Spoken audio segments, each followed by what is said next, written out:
Kita awali Kompas Siang dengan informasi semburan api tiba-tiba muncul dari saluran air di depan rumah warga di kawasan Sambikerep, Surabaya, Jawa Timur. Api berasal dari pipa gas yang bocor.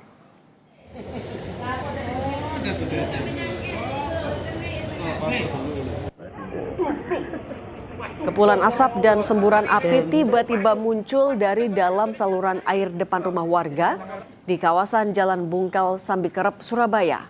Munculnya api ini sempat membuat warga panik. Petugas DPKP Surabaya yang datang langsung memadamkan api sebelum semakin membesar. Kebakaran diduga akibat kebocoran pipa gas milik PGN. Petugas PGN yang datang langsung memperbaiki pipa agar gas tidak kembali bocor.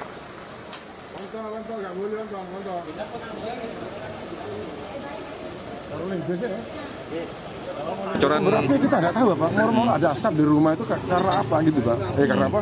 Ada apa ini? Ternyata kita lihat di saluran ada api gitu. Ini dukanya dari gas PGN yang ya, bocor? Jelas, kalau memang dari PGN yang jelas itu.